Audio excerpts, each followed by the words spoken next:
Can you see the screen? Okay. So let us not waste time and let us start with chemical kinetics, guys. सबसे पहले हम लोग order ये सब हम लोगों ने कल डिस्कस क्या क्या था अभी तक केमिकल काइनेटिक्स में हमने क्या क्या डिस्कस कर रखा है वो हम लोग एक बार चेक करते हैं, ठीक है। अभी एक बार रिकैप ले लो उसका। सबसे पहले हमने स्टार्ट किया केमिकल काइनेटिक्स में, हमने व्हाट इसका डेफिनेशन स्टार्ट किया, डेफिनेशन पढ़ा केमिकल काइनेटिक्स का, केमिकल काइनेटिक्स होता क्या है एंड ऑल। फिर हमने रेट रेट लॉ उसके इक्वेशन देखा, है ना, minus d plus minus d t upon d c, sorry d c upon d t वगैरह, है ना। ये इसको हटा दो, ये plus minus d c upon d t, ये सब हमने देखा था, करेक्ट। सो जब ये सारी चीजें हैं हमारे, okay sorry for the disturbance again, एक सेकेंड रुको। So we were discussing the chemical kinetics aspect in all these. इसके साथ हमने ऑर्डर, मॉलिक्यूलैरिटी, कल हमने एक टेबल बनवाया था, है ना, मॉलिक्यूलैरिटी और ऑर्डर में डिफरेंस क्या होती है, वी डिस्कस्ड ऑल दीज। सो उसी के तहत ये जब ये सब चीज हो गया है हमारे पास, ठीक है, डीसी, अभी हमने ऑर्डर पढ़ना सीख लिया, क्या होता है ऑर्डर, ठीक है, केमिकल रिएक्शंस में क्या क्या हो सकता है ना। जैसे अभी देखो फॉर एग्जाम्पल जैसे रेट लॉ, अगर हम लोग रेट लॉ की ही बात करते हैं, रेट लॉ मतलब क्या, rate is expressed in the terms of concentration terms of reactants, concentration terms of reactants, this is the general rate law था, ये ऑर्डर डिफाइन करता है, ठीक है। फिर हमने देखा, हमने पढ़ा मॉलिक्यूलैरिटी, क्या पढ़ा, मॉलिक्यूलैरिटी, मॉलिक्यूलैरिटी हमेशा होल नंबर ही होना चाहिए। ऑर्डर जो है, ऑर्डर का क्या हो सकता है, जीरो हो सकता है, first second third three by two, 1/2 ऐसा हो सकता है, लेकिन मॉलिक्यूलैरिटी में हमेशा 1 2 3 ऐसा, not more than 3, greater than 3 is not possible, इधर भी greater than 3 is not possible, ठीक है। ये मॉलिक्यूलैरिटी और ऑर्डर के डिफरेंसेस हैं। तो इसी के तहत अगर हम लोग इंटीग्रेटेड रेट लॉ, एक चीज होती है, ठीक है। जैसे फॉर एग्जांपल देखो, कोई भी रिएक्शन है हमारे पास, ये एक रिएक्शन है, ए जो है, ए रिएक्टेंट है और ये प्रोडक्ट है, ठीक है। ये केमिकल इक्वेशन है, ये एक सिंपल केमिकल इक्वेशन है हमारे पास। इसके लिए हमने इन्होंने रेट लॉ अज्यूम किया है, ठीक है। रेट लॉ मतलब कैसे, जैसे देखो अभी अपन जैसे ये वाला टर्म है, ठीक है, इसमें कैसे करते हैं हम लोग, जैसे फॉर एग्जाम्पल इफ आई से N2 plus 3H2 gives you 2NH3, इसके लिए हम लोग क्या करते हैं, rate is directly proportional to N2 H2 3, इसको निकालने के लिए K N2 H2 3 rate, but जैसे मान लो ये है, ठीक है। अभी एक और काम करते हैं, अभी इस रिएक्शन को ये जनरल ऐसे लिखना होता है, ठीक है। अभी अपन एक और एग्जांपल लेते हैं जो दिया हुआ है, ठीक है, A gives ratio products according to rate law, rate is expressed in the terms of concentration of its reactants, ठीक है, in the concentration terms of its reactants। so इसको क्या करना है आपको, तो इसको प्रोपोर्शनैलिटी कांस्टेंट, प्रोपोर्शनैलिटी साइन हटाने के लिए हम लोग एक रेट कांस्टेंट लाते हैं जो कि होता है K। What is your K? K is nothing but your rate constant, correct. अब रेट, R इज क्या, रेट ऑफ इक्वेशन, किसी भी इक्वेशन का रेट अगर मेरे को लिखना है, जैसे हम लोग शुरुआत में लिखते थे ना, rate with respect to N2 with respect to H2 with respect to 1 minus plus वाला, तो जैसे A के लिए रेट क्या होगा, minus d A upon d t is equal to K into A power M, correct, लिख सकते हैं। वही किया है इन्होंने यहाँ पर भी, देखो इसको इक्वेट किया है, ठीक है, और यहाँ पे M होती है। अब यहाँ पे M जो है क्या होता है, वो order of the reaction with respect to A है, ठीक है। 3 इंपॉर्टेंट केसेस इसमें हम लोग ला सकते हैं, जनरली हम लोग 3 इंपॉर्टेंट ऑर्डर के केसेस पढ़ते हैं। अगर ये जो M है ना, ये M क्या होती है, M is nothing but order of reaction, it can be 0 1 2। अभी ये 3 इंपॉर्टेंट केसेस पढ़ते हैं, ठीक है, 0 0th ऑर्डर, ये फर्स्ट और ये सेकंड ऑर्डर, ठीक है, zero order, first order, second order. इसी बहाने हम लोग सबसे पहले आज हम लोग सिर्फ जीरो ऑर्डर पढ़ेंगे, जीरो ऑर्डर रिएक्शन में क्या क्या होता है। ठीक है, ये हम लोग अभी डिस्कस करेंगे। सबसे पहले देखो जीरो ऑर्डर में, अगर ऑर्डर की वैल्यू जीरो है, ठीक है, ऑर्डर की वैल्यू अगर जीरो कहती है, जैसे आप इसको इसमें देखो, हमारा पुराना एग्जांपल कहाँ गया, ये रहा, यस, एम की वैल्यू अगर जीरो है तो मैं क्या करता हूं, इन्होंने क्या किया, एम की जगह जीरो लगा दिया, दोनों जगह इंटीग्रेशन कर दिया गई, दोनों जगह क्या किया है, इंटीग्रेशन किया। इंटीग्रेशन क्यों किया अब ये समझो। फॉर एग्जाम्पल अभी देखो, ए है जो कि हमारे पास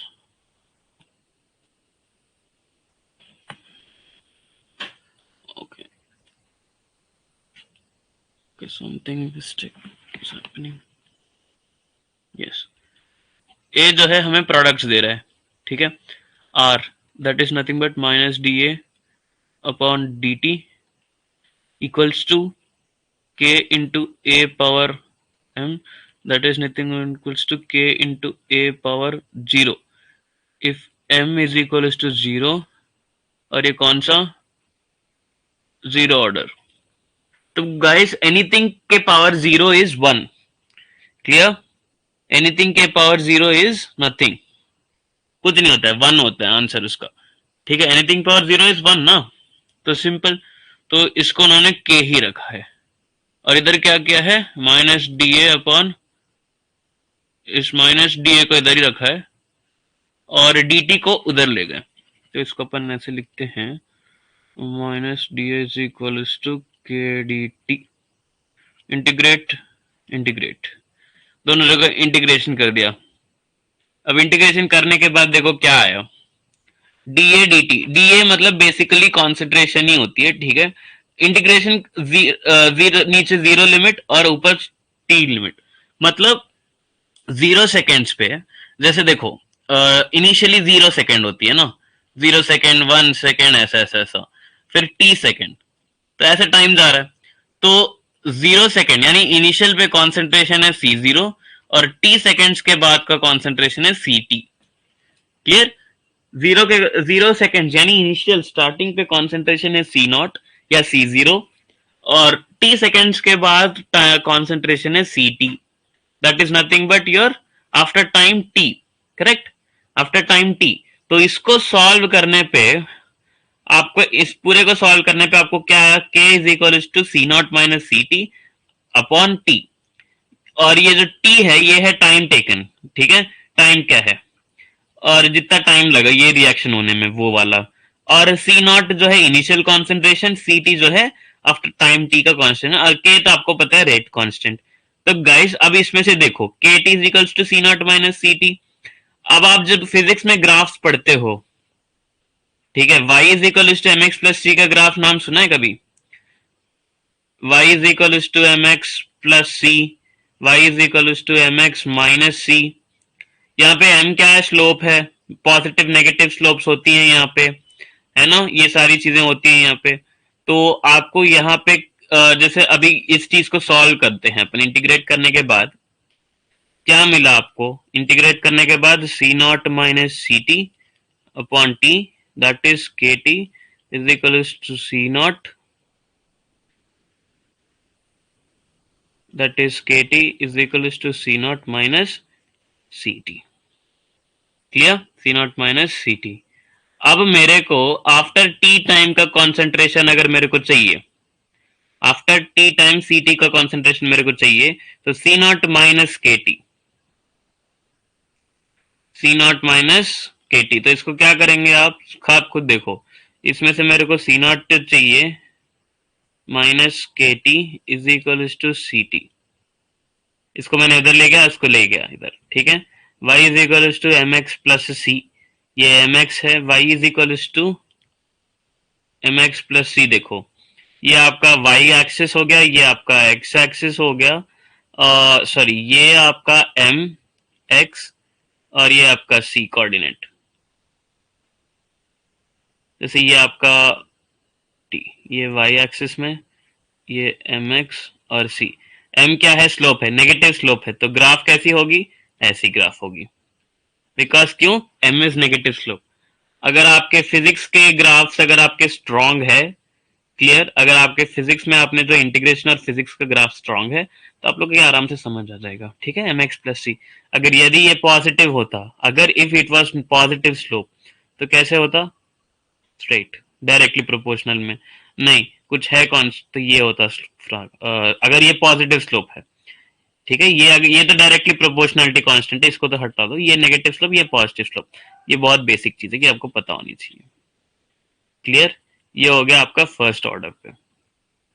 अभी जैसे इसके एग्जांपल्स पे थोड़ा डिस्कशन करते हैं, ठीक है। यूनिट ऑफ के, के अगर मुझे चाहिए था तो c naught minus c t upon t, ये था, क्लियर, ये था। अभी अभी आपको क्या करना है यहाँ पे, इसका कॉन्सेंट, यूनिट्स ऑफ के क्या है? मोल्स पर लीटर पर सेकेंड, ठीक है। कॉन्सेंट्रेशन है ना, ये नॉर्मल कॉन्सेंट्रेशन है, सी अपॉन टी। कॉन्सेंट्रेशन का यूनिट क्या होता है? कॉन्सेंट्रेशन मतलब जनरली मोलैरिटी, मोलैलिटी, नॉर्मैलिटी, ये सब। और मोलैरिटी, मोलैरिटी इन सबका क्या है? मोल्स पर लीटर, ठीक है। मोल्स पर लीटर ये तो सबको बेसिक पता ही है कॉन्सेंट्रेशन क्या है, तो मोल्स पर लीटर, और नीचे भी टाइम है, पर सेकेंड, तो moles litre inverse second inverse, clear, basic.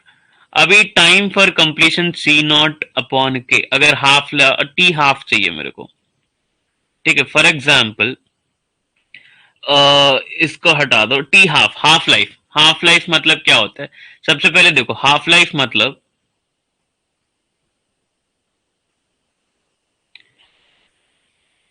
ये इनिशियल कंडीशन है और ये फाइनल कंडीशन है, ये बी बीच का कंडीशन है। यहाँ पे 100% थी, ये आपका प्रोडक्ट है, ठीक है, ये प्रोडक्ट है, ऐसे रिएक्शन हो रहा है, टाइम जा रहा है, जा रहा है, जा रहा है, जा रहा है, 50% है यहाँ पे कॉन्सेंट्रेशन, 50% रिएक्टेंट भी है, प्रोडक्ट भी है। यानी इन कितना टाइम लगा जो आपका जो सब्सटेंस है 50% खत्म होने में, आपका जो प्रोडक्ट है, या सॉरी आपका जो रिएक्टेंट है, या आपका जो पास सब्सटेंस है, उसको 50% खत्म करने के लिए आपको कितना टाइम लगा। फॉर एग्जाम्पल आप एक चिप्स का पैकेट खा रहे हो, ठीक है, एग्जाम्पल है ये, ठीक है। आप ना एक बड़ा लेस का पैकेट खरीद के आए हो, उसको खा रहे हो, तो उसको, उस पैकेट को आधा खत्म करने में कितना टाइम लगा, वो टी हाफ लाइफ है। या फिर एक और अच्छा एग्जांपल देखो, कोई रेडियो एक्टिव सब्सटेंस है, ठीक है, कोई कॉपर है, या फिर कोई रेडियो एक्टिव सब्सटेंस है, या फिर कोई मेटल है जो डिजेनरेट हो रहा है, वो 50% उसका आधा लाइफ है उसका खत्म होने में, कितना टाइम जा रहा है, वो होती है उसकी हाफ लाइफ, ठीक है। तो generally half life, for example अगर मेरे इनिशियल कॉन्सेंट्रेशन मेरा है सी, ये मेरा इनिशियल कॉन्सेंट्रेशन है, थोड़े टाइम बाद C/2 कॉन्सेंट्रेशन है, तो ये होगा इसका t half life, T1/2, T1/2 is half life for c. ये आधा खत्म हो ना, तो कितना टाइम है उसको हाफ लाइफ बोलते हैं, क्लियर। तो अब इस चीज को, अब इसको समझो, हम लोग पहले क्या किए थे, जैसे 0 second c naught c t कर रहे थे, है ना। तो जैसे देखो 0 सेकेंड्स पे सी नॉट था, T सेकेंड्स पे सी टी था, और T/2 हाफ सेकेंड, या फिर CT/2, यानी इसको C0/2 के कंसेंट्रेशन में कितना टाइम है, ये हाफ लाइफ हो गया। तो ये है इसका half life, that is T1/2, कितना टाइम लग रहा है वो। तो इसको आप कैसे लिखोगे, इधर आपको समझने के लिए अपन लिख देंगे T/2 सेकेंड्स, T1/2 सेकेंड्स में कितना C0/2 हो रहा है, ये हाफ लाइफ पता करना है।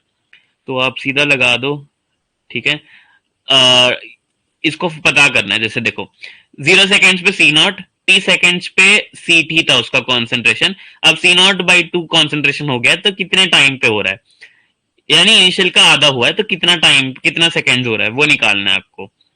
तो formula C0 minus c t upon t, ये तो पता ही है आपको। सी टी के जगह अब जैसे टी सेकेंड्स पे सी टी था, अभी इस यहाँ पे आपको ये सी टी निकालना है, ठीक है, ये c t I mean c t दिया है, ये टी निकालना है आपको। तो आप क्या करोगे, टी को इधर ले जाओ, c naught minus c naught upon two by t, correct. अब इसको सॉल्व कर लो भाई, ये वन आएगा, इधर एलसीएम लो, two c naught minus c naught, two c naught minus c naught upon two t, c naught upon two t, sorry naught t, यहाँ पे के आएगा, ये यहाँ पे ना के आना है,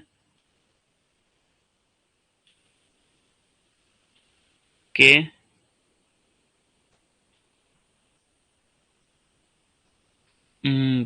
सी नॉट अपॉन टू के, सो सी नॉट अपॉन टू के सेकेंड्स पे ये होगा, इतना हाफ लाइफ बनेगा। क्लियर, हाफ लाइफ क्लियर है गाइस? हाँ, कोई भी जैसे मान लो आपको कोई भी कुछ करना है, जैसे फॉर एग्जांपल ये तो एक क्वेश्चन हो गया, जैसे मान लो, ठीक है, अभी आप लोग को एक रिएक्शन दे दिया है, A gives rise to product, एक रिएक्शन है, ठीक है, 0 सेकेंड्स पे उसका कॉन्सेंट्रेशन था सी नॉट, और इसका हाफ लाइफ है सी नॉट अपॉन टी, और आफ्टर 10 सेकेंड्स उसका कॉन्सेंट्रेशन था सी टी, ठीक है, कॉन्सेंट्रेशन था सी टी। तो आपका जनरल फॉर्मूला क्या है, k is equal to c naught minus c t upon t, ये फॉर्मूला याद कर लेना, नहीं तो c t is equal to c naught minus के टी, ये फॉर्मूला याद कर लो, c t is equal to c naught minus के टी, ये भी याद कर सकते हो बहुत आसान से। तो आप पहले जैसे हाफ लाइफ के लिए निकालते हैं, हाफ लाइफ के लिए जैसे सी टी सेकेंड्स पे ये था, तो इधर सी नॉट अपॉन टू कर दो, सी नॉट इज माइनस के टी, अब इसको इधर लाओ, c naught upon two minus c naught is equal to minus के टी, तो इसको क्या करना है आपको, एक काम करो, अभी अभी साइन चेंज कर देते हैं इसको, इस माइनस के टी को इधर ले जाओ, c naught minus c naught upon two, that is nothing but c naught upon two k t, जो k is equal to c naught upon two t, और t half life is equal to c naught upon two k, क्योंकि हम लोग half degenerate होने के लिए कितना लग रहा है वो हम लोग पता कर रहे हैं, वो बेसिकली हाफ लाइफ होती है। तो आपको करना क्या है यहाँ पे, अभी जैसे मान लो ये इतना टाइम है, अभी जैसे यहाँ पे सी नॉट बाई टू है, तो वो लोग क्या बोलेंगे, सी नॉट बाई टू था, एक चेंज कर लेते हैं इसको, जैसे इनिशियली 10 मोल्स था ये कॉन्सेंट्रेशन, अब इधर आके वो बन गया है 20 मोल्स पर कॉन्सेंट्रेशन, नॉट सॉरी डीजनरेट हो रहा है ना, तो इसको अपन करते हैं रिवर्स।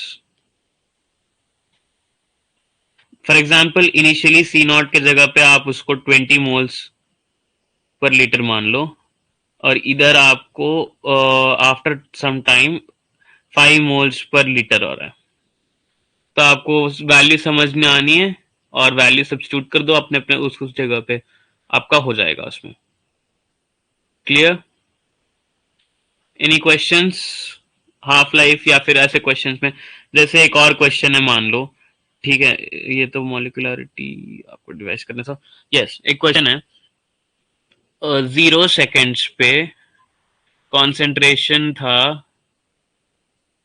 फॉर एग्जाम्पल 20 मोल्स पर litre, after some time concentration हुआ है 5 मोल्स पर लीटर, टाइम क्या है वो बताओ, और K is equal to 5 moles पर litre second, litre inverse second inverse, that is your K, ये K दे दिया है, आपको T पता करना है इसमें, ठीक है, ये T पता करना है, तो आप फॉर्मूला लगा दो इसमें, ठीक है, फॉर्मूला क्या लगाओगे, K is equal to c naught minus c t upon t लगा सकते हो, नहीं तो c t is equal to c naught minus के टी, ये भी लगा सकते हो, कोई सा भी फॉर्मूला एक ही बात है, कोई फर्क नहीं है, मैं ये आसान लगता है मेरे को, तो ये मतलब इजी आपको समझने में बहुत सिंपल है ना, इसलिए मैं ये बोलता हूँ, आपको अगर वो सही लगता है तो आप वो भी याद कर सकते हो। 3 seconds. Okay, let us, so correct answer है. लेट अस सी. टी निकालना है आपको. सिंपल. सी नॉट क्या है? 20 minus 5 upon what your time taken. ये टाइम तो आपको पता करना है कि आपका 5 है. 15 upon 5 that is nothing but 3 seconds. Correct. Absolutely correct. ठीक है. तो ये जनरली आपको, जैसे मैंने क्वेश्चन में यहाँ पे सी नॉट टी दे दिया है, आप लोगों को क्वेश्चन क्या बोलेगा कि initially in a chemical reaction initially the concentration of the substance was 20 millimoles per litre. After some time the concentration changed to 5 moles पर लीटर और the concentration became decrease to 5 moles पर litre. और एक चीज guys, यहाँ पे मैं last कुछ क्लासेस के पहले में बताया था, जैसे देखो एक वर्ड है decreased, decreased by and decreased to. ये दो वर्ड्स में आप लोग कंफ्यूज मत होना, ठीक है. ये बहुत ही लाइक बहुत सिंपल चीज है, ये तो ग्रामेटिकल चीज है, बहुत इंग्लिश का बेसिक ग्रामर चीज है. लेकिन होता क्या है, स्टूडेंट ना ये चीज बहुत बार भूल जाते हैं. जल्दी जल्दी में एग्जाम के पेपर के टेंशन में वो लोग गलती कर देते हैं. देखो डिक्रीज्ड बाई मतलब डिफरेंस. जैसे डिक्रीज्ड बाई मैंने बोला 4, डिक्रीज्ड बाई 4, डिक्रीज्ड टू 4. इन दोनों में क्या है? डिक्रीज्ड बाई 4 मतलब डिक्रीज्ड बाई 4 मतलब 10 - 6, यानी जिसमें से इतना कम हो गया. चलो 8 वाला एग्जांपल लेते हैं. 8 - 4 -4 मतलब डिक्रीज्ड बाई मतलब इन दोनों का बीच का डिफरेंस है 4. और डिक्रीज्ड टू 4 मतलब 10 से लेकर 4 तक आना, यानी इतना कम हुआ है. Decreased two is your final value, decreased by मतलब डिफरेंस वैल्यू. क्लियर? ये बहुत बेसिक है, बहुत इंपॉर्टेंट है, थोड़ा इसको समझ के हुए करना इस चीज पे. क्लियर? ये बहुत बेसिक क्वेश्चन था एक. ठीक है. इसी टाइप के क्वेश्चंस होते हैं ऑर्डर, जैसे ये जीरो ऑर्डर है. अभी अपन नेक्स्ट क्लास में ना सेकंड ऑर्डर देखेंगे, आई मीन फर्स्ट ऑर्डर देखा जाएगा. अब थोड़ा एग्जांपल्स और ग्राफ्स पे थोड़ा नजर दे देते हैं. देखो सी ग्राफ का अगर अभी जैसे ये है, ठीक है, ये आपका टी हाफ लाइफ. तो गाइस यहाँ पे देखो हाफ लाइफ या ये फॉर्मूला के अकॉर्डिंग टी हाफ क्या है? Directly proportional to c naught concentration, है ना. जैसे सबसे पहले अभी नीचे ग्राफ में देखो, थोड़ा ग्राफ पे ध्यान दो. कॉन्सेंट्रेशन और टाइम का ग्राफ. ये जो पहला वाला ग्राफ है, कहाँ गया? ये रहा. ये जो पहला वाला ग्राफ है, इसका इक्वेशन क्या हो गया? क्या था? C t is equal to c naught minus के टी. ये था इसका थी जीरो ऑर्डर का. ये पहला वाला इक्वेशन है. ठीक है. दूसरा वाला रेट और कॉन्सेंट्रेशन. रेट और कॉन्सेंट्रेशन दोनों, रेट कांस्टेंट है, कॉन्सेंट्रेशन भी सेम है, मतलब एक फिक्स्ड रेट है यहाँ पे. जैसे के, ये वाला रिलेटेड टू के है. कैसे बता रहा हूं देखो. के क्या है? एक रेट कांस्टेंट है ना. रेट कांस्टेंट कह लो या फिर एक प्रोपोर्शनैलिटी कांस्टेंट हटाने के लिए चीज है, तो ये उससे रिलेटेड वाला ग्राफ. दूसरा टी हाफ अपॉन डायरेक्टली, या t half is equals to c naught upon 2k, जिससे क्या साबित दिख रहा है? T is directly proportional to c naught. तो ये वाला ग्राफ. क्लियर? सबके ग्राफ मिल गए तुमको? एक एक ग्राफ आ गया आप यहाँ पे. ठीक है. तो सिंपल सी बात है, यहाँ पे इतना ये ग्राफ वाफ तो पूछते नहीं है उतना. अगर पूछ लिए तो कर देना आंसर. मतलब आप लोग ग्राफ वाफ तो आपके फिजिक्स में स्ट्रांग ही है. आई थिंक आपका फिजिक्स में सर ने पढ़ाया है तो आपको कोई प्रॉब्लम नहीं होगा. तो आप वहां पे नोटिस करना फिजिक्स वाले रिवाइज, अगर नहीं आता है फिजिक्स का ग्राफ तो आप एक बार सर से पूछ के करवा लो, या फिर नहीं है तो आप एक बार रिवाइज कर लो पुराने नोट्स. नहीं है तो ये सब कर लेना. ग्राफ थोड़ा इंपॉर्टेंट है ये. ठीक है. ग्राफ कर लेना ये. तो इधर ये हो गया आपका जीरो ऑर्डर. अब बचा क्या है आपका? First order, second order. अभी जब उससे पहले चलते हैं थोड़ा एग्जाम्पल्स पे थोड़ा फोकस कर लेते हैं. अभी तक कोई डाउट है क्या? Till now any doubt guys? किसी को कोई डाउट है अभी तक? और कुछ पूछना है?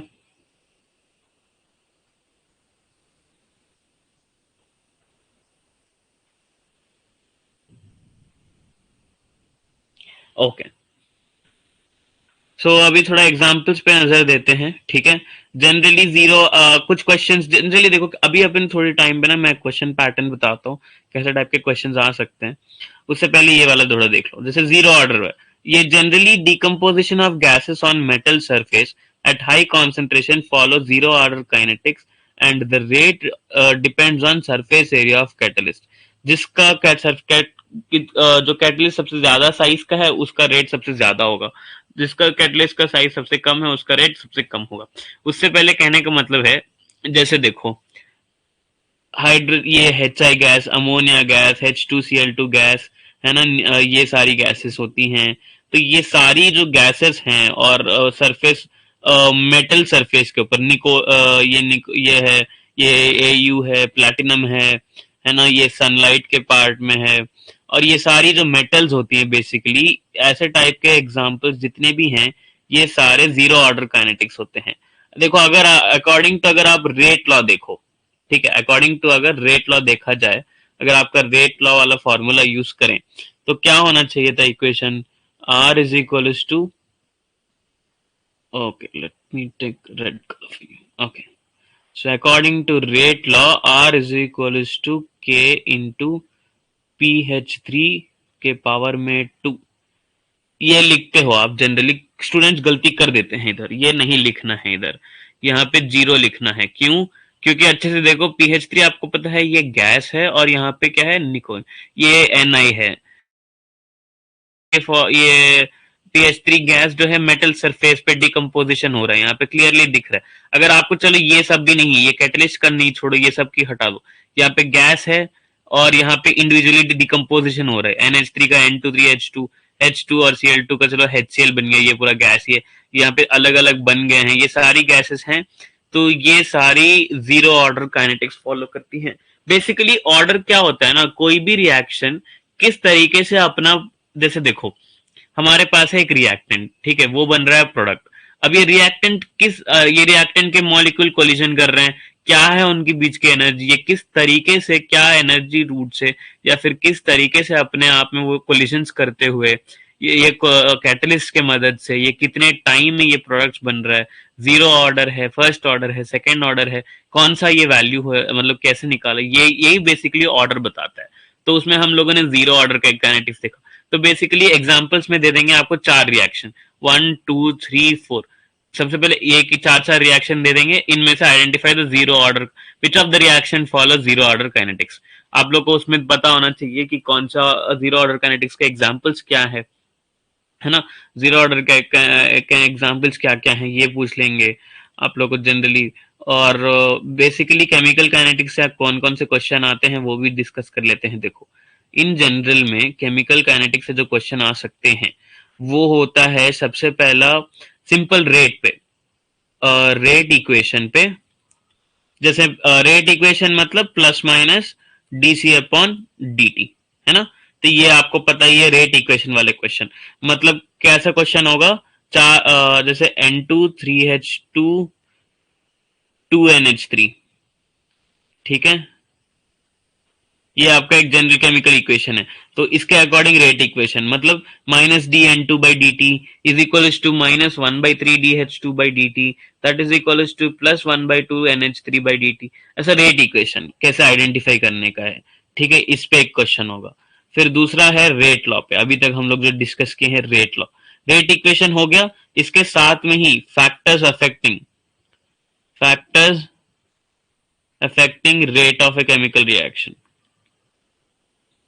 ये भी उसी पे इस पे भी एक क्वेश्चन आ सकता है, थियोरेटिकल क्वेश्चन वाला कॉन्सेप्ट इस पे आ सकता है। क्लियर। फिर नेक्स्ट ये हो गया आपका, उसके बाद आपका है आ जाता है इसमें ऑर्डर पे। ऑर्डर से भी पहले अगर देखा जाए तो रेट इक्वेशन, उसके पहले देखा जाए तो रेट लॉ पे थियोरेटिकल क्वेश्चंस, ठीक है, एक्सप्रेशन कैसे लिखना है, ठीक है, rate law is directly proportional to concentration power order, ठीक है, ये वाला। फिर अब इसमें के का यूनिट क्या है, मोल पर लीटर सेकेंड, और mole litre inverse second inverse, ये के का, ठीक है। टी हाफ लाइफ 1/2 कैसे करना है उस पे क्वेश्चंस आएंगे। फिर अब ये हो गया ऑर्डर पे आते हैं, चलो।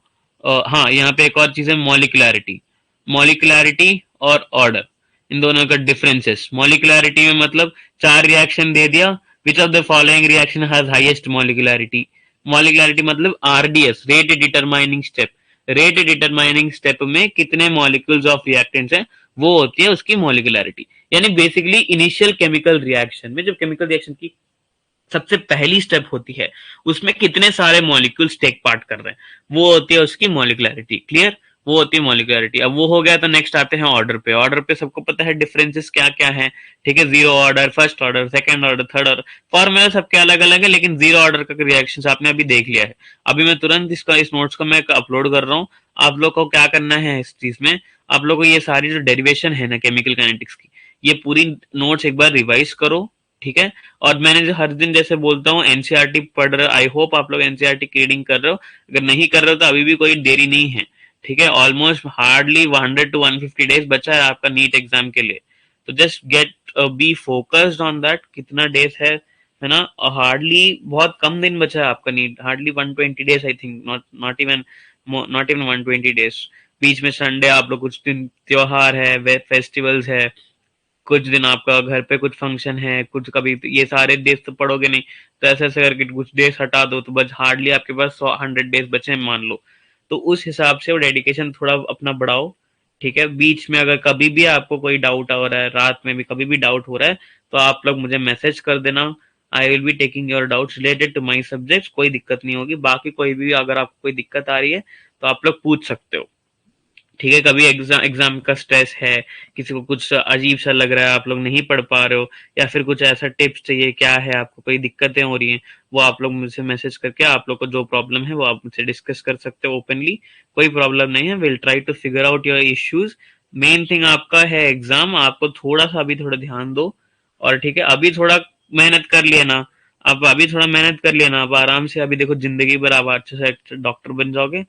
फिर once you get into a medical college then your life is sorted guys, ठीक है? बस थोड़ा सा आपको मेहनत करना है, ठीक है? ज्यादा आलसियत ये सब मत करो।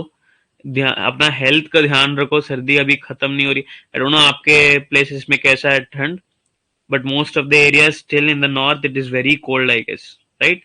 जब तक सर्दियां गई नहीं होंगी, ऑलमोस्ट अभी जाने का टाइम है।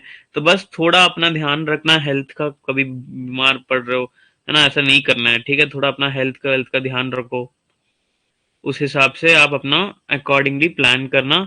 और will see that crash course में भी आप लोग अभी थोड़ा जितने चैप्टर्स हैं उनको अपन रिवाइज करेंगे क्रैश कोर्स में भी, तो आप लोग को शॉर्ट नोट्स टाइप मिल जाएगा, और सब चीज करेंगे। अब उसमें कोई दिक्कत वाली बात नहीं है, बस आप लोग की रेगुलरिटी और सिंसियरिटी चाहिए हमें, कि आप लोग क्लास में रेगुलर आओ, ठीक है? लेट मत करो, और टाइम पे पहुंचकर जो चीज जो आपको क्लास में बोला जा रहा है टाइम पे, होम टास्क जो हमको दिया जा रहा है होमवर्क, उसको आप करो ढंग से। बस इतना करोगे आपको सक्सेस अपने आप आएगा, ठीक है guys?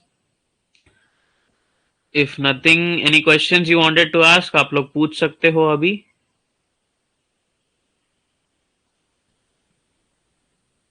If no question you can be free. Yes Malini, बोलो बेटा।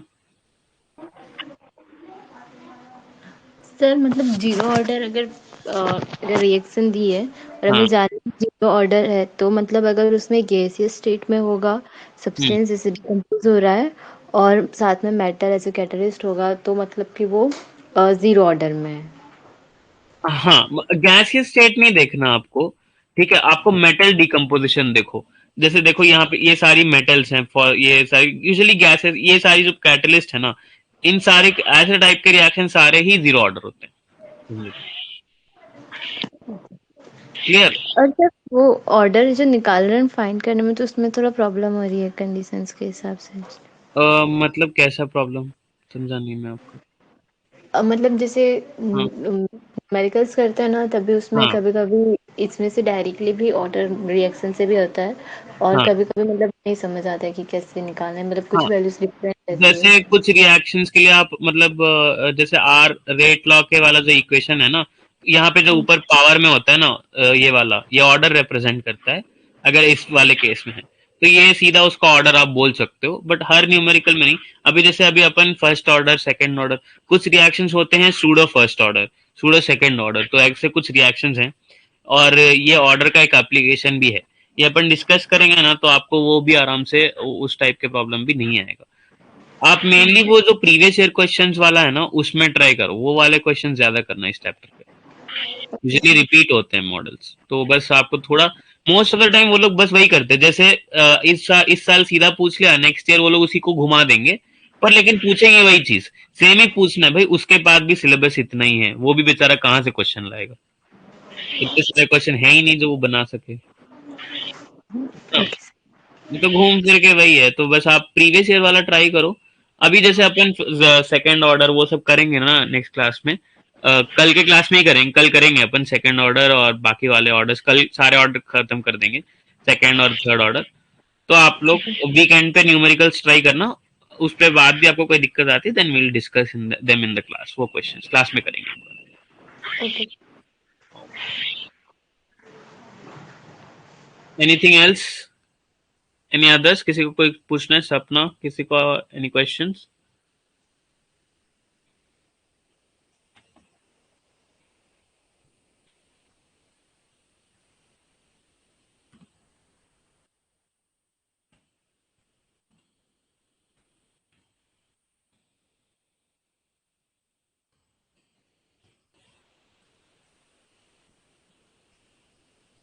Okay, if everything is clear for you, आप लोग फ्री हो सकते हो। ठीक है, आप लोगों को कुछ पूछना है, और मेक श्योर आप लोग अपना अपना चैप्टर्स जो मैंने पूछा था आप लोगों से वो भेज देना मेरे को, और हम लोग will meet again tomorrow in the next class.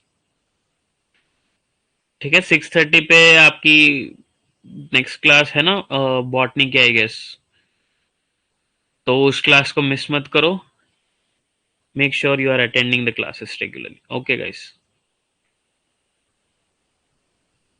let's meet tomorrow. Okay, don't be late tomorrow also, it's very, it will be easy only, no problem.